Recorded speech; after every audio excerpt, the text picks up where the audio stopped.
Students, हम लोगों ने एक चैप्टर कंप्लीट और कर लिया and that is the hard and soft acid and bases.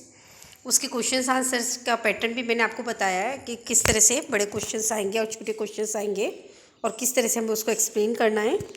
आज वाली वीडियो में हम एक नया चैप्टर शुरू करने जा रहे हैं and that is the thermodynamic and kinetic aspects of metal complexes, यानी धातु संकुलों के ऊष्मागतिक तथा गतिज पक्ष। तो एक बार इस टॉपिक को अपन समझ लें। देखो, हाँ, क्या कर रहे हैं हम? मेटल कॉम्प्लेक्सेस के थर्मोडाइनमिक और काइनेटिक एस्पेक्ट पढ़ रहे हैं। थर्मोडाइनमिक आपको पता है क्या होते हैं? एनर्जी से रिलेटेड चेंजेस होते हैं।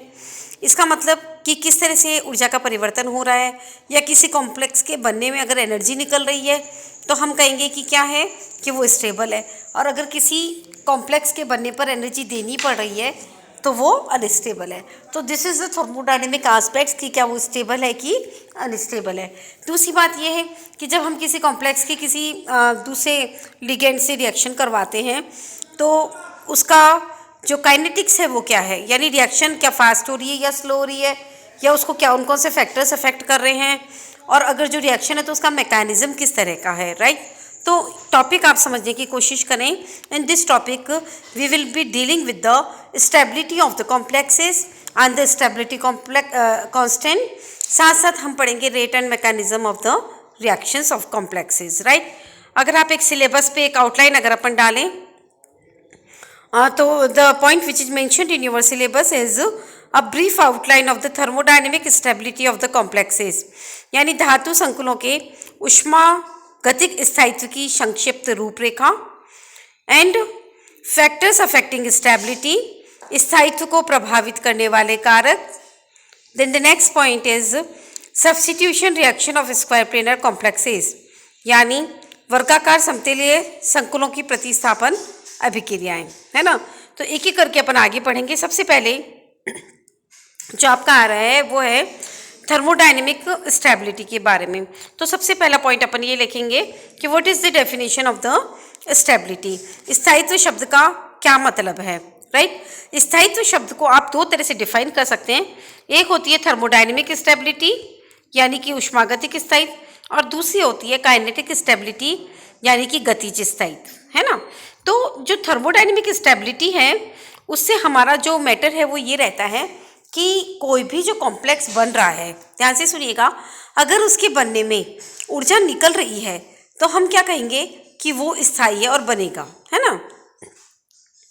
और अगर किसी कॉम्प्लेक्स के बनने में ऊर्जा देनी पड़ रही है तो हम ये कहेंगे कि वो अस्थायी है और वो नहीं बनेगा, राइट।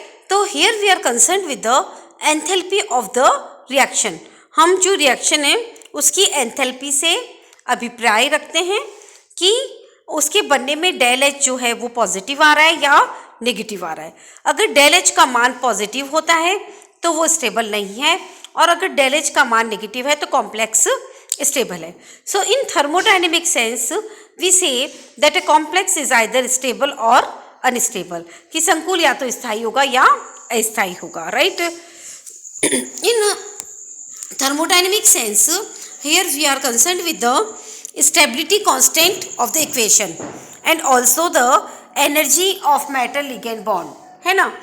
थर्मोडाइनमिक कांस्टेंट से हमारा मतलब है स्टेबिलिटी कांस्टेंट से। सपोज हम कोई कॉम्प्लेक्स बना रहे हैं MlN, है ना। तो M यहाँ पर मेटल है, L एक लिगेंड है, N is the coordination number of the complex, N जो कॉम्प्लेक्स है उसकी समन्वय संख्या है। तो आप क्या कहेंगे कि n में भी either 4, it may be also 6। अगर 4 है तो it may be either square planar or tetrahedral, and if the coordination number is 6 then the complex is octahedral, right. तो k अगर आप इसका इक्विलिब्रियम कांस्टेंट देखेंगे तो k will be equals to the concentration of the product upon the concentration of the reactant, यानी concentration of MlN upon concentration of M into concentration of L to the power N, है ना। तो कहने का मतलब जितना ज़्यादा स्थायित्व कॉम्प्लेक्स स्थायी होगा उतना ही ज़्यादा इक्विलिब्रियम कांस्टेंट का मान भी ज़्यादा होगा और k की वैल्यू भी ज़्यादा होगी। Got it. तो मैं अपनी बात को फिर से रिपीट करती हूँ कि हम किसी भी कॉम्प्लेक्स की स्टेबिलिटी को दो तरह से ले सकते हैं। एक ले सकते हैं थर्मोडाइनमिक स्टेबिलिटी और दूसरी काइनेटिक स्टेबिलिटी। सबसे पहले मैंने ली है thermodynamic stability. Okay. Thermodynamic stability हमें ये बताती है कि कोई कॉम्प्लेक्स बनेगा या नहीं बनेगा, और बनेगा तो स्थायी होगा या अस्थायी होगा। थर्मोडायनेमिक सेंस में हम किसी कॉम्प्लेक्स को स्टेबल या अनस्टेबल कहते हैं। स्टेबल वो होता है जिसके बनने में ऊर्जा निकल रही हो, यानी कि जिसका डेल एच का मान नेगेटिव हो। Got it. और अगर किसी कॉम्प्लेक्स के बनने में ऊर्जा देनी पड़ रही हो और डेल एच का मान अगर पॉजिटिव हो, तो हम कहेंगे कि उसके बनने में एनर्जी एब्जॉर्ब हो रही है और वो नहीं बनेगा। Right. So here we are concern with the enthalpy of the reaction, है ना बेटा। एक एक को पॉइंट को पकड़ना। पहला पॉइंट मैंने क्या कहा, थर्मोडायनेमिक सेंस में स्टेबल या अनस्टेबल। नंबर 2 पॉइंट कि थर्मोडायनेमिक्स में हम एंथैल्पी से ज़्यादा कंसर्न होते हैं। अगर किसी कॉम्प्लेक्स के बनने पर डेल एच का मान पॉजिटिव है तो वो नहीं बनेगा या अनस्टेबल होगा, और अगर डेल एच का मान नेगेटिव है तो वो बनेगा और स्टेबल होगा। Right. Then the third point, here we are concern with the stability constant and metal ligand bond energy. यहाँ पर हम स्थायित्व स्थिरांक पे ध्यान रखते हैं, प्लस मेटल लिगेंड बॉन्ड जो होता है उसके स्थायित्व को देखते हैं। ओके। नाउ हम सेकंड जो ले रहे हैं वो है आपका काइनेटिक स्टेबिलिटी। राइट। अब आप ध्यान से सुनिएगा, काइनेटिक सेंस से हमारा मतलब क्या हुआ कि कौन कितना ज़्यादा रिएक्शन करता है ना। तो कोई कॉम्प्लेक्स जो कि आसानी से रिएक्शन करता है उसको हम कहते हैं चंचल, यानी कि लेबाइल, है ना। और कोई कॉम्प्लेक्स जो आसानी से रिएक्शन नहीं करते हैं उसे हम कहते हैं इनर्ट, दैट इज अक्रिय। ओके। अब आप इस बात को समझना, हेनरी टॉबे ने क्या डेफिनेशन दी कि जो संकुल 25 डिग्री सेंटीग्रेड टेम्परेचर पर 1 मिनट में अपनी रिएक्शन को अगर कंप्लीट कर लेता है तो वो कहलाएगा लेबाइल। Got it. तो इसमें आप यहाँ देखेंगे कि जनरली हम क्या कह रहे हैं, देखिए फिर से सुनिएगा। काइनेटिक में we are concern with the rate and mechanism of reaction. जो फास्ट रिएक्शन करता है वो लेबाइल है, यानी कि चंचल है। जो स्लो रिएक्शन करता है वो इनर्ट है। Got it.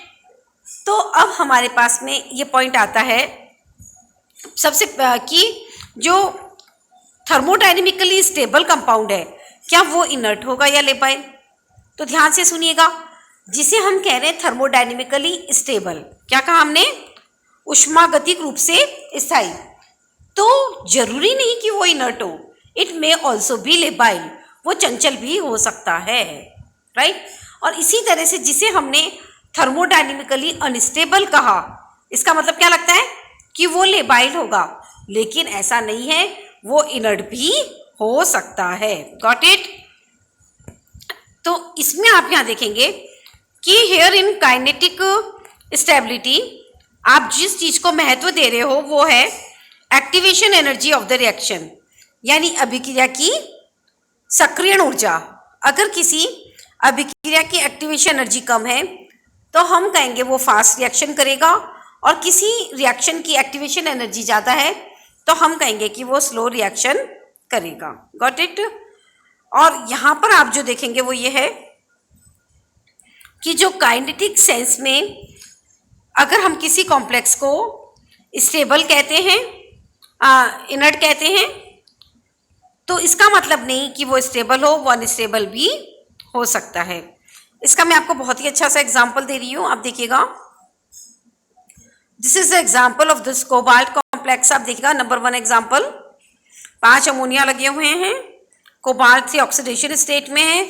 आप देख सकते हो कि एक अमोनिया कम दिख रहा है इसमें, तो देखने से पता चलता है कि इट इज अनस्टेबल, है ना, कि ये क्या है, ऊष्मागतिक रूप से अस्थायी है।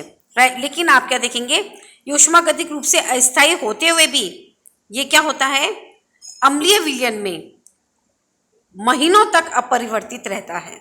अगर आप इसको एसिड सॉल्यूशन में छोड़ोगे तो ये महीनों तक भी इसमें कोई चेंज नहीं होता है। इसका मतलब क्या हुआ, ये इनर्ट है, यानी अनस्टेबल होते हुए भी ये इनर्ट है। Got it.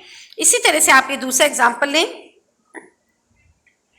इस रिएक्शन में आप देखेंगे कि टेट्रासाइनोनिक्लेट 2 साइनाइड एक्सचेंज कर रहा है अपनी with labelled carbon, 14 labelled carbon है। तो जो 14 लेबल कार्बन वाली साइनाइड है वो कॉम्प्लेक्स में आ रही है और नॉर्मल साइनाइड बाहर निकल रही है। राइट। तो इस तरह से आप देखेंगे तो ये कॉम्प्लेक्स आपको दिखने से ही पता चलता है, this is a square planar complex of nickel which is quite stable, है ना, बहुत स्टेबल है। तो हमें क्या लगता है इनर्ट होना चाहिए, लेकिन ये इनर्ट नहीं है, इट इज लेबाइल, ये चंचल है। ये तेजी से जो लेबल्ड साइनाइड है उसको एक्सचेंज करता है और फास्ट रिएक्शन करता है, राइट। तो आप यहाँ देखेंगे कि in thermodynamic sense we are concern with the reaction rate, अभिक्रिया की जो एनर्जी होती है उससे हमारा कंसर्न होता है, अभिक्रिया की ऊर्जा से। जबकि जब हम काइनेटिक सेंस में कहते हैं तो we are concern with the activation energy of the reaction. Okay, तो आप यहाँ समझ गए होंगे कि हम किस सेंस में बात कर रहे हैं। थर्मोडाइनेमिक सेंस में एक कॉम्प्लेक्स स्टेबल या अनस्टेबल होता है, जबकि काइनेटिक सेंस में हम क्या कहेंगे कि जो कॉम्प्लेक्स है वो इनर्ट या लेबाइल होता है, राइट। तो आप इनर्ट और लेबाइल वर्ड को ध्यान रखिएगा। In my next video we will frequently use this word inert and labile. So one which is inert is less reactive and one which is labile is reacts fast. Okay, so thank you so much for watching this video.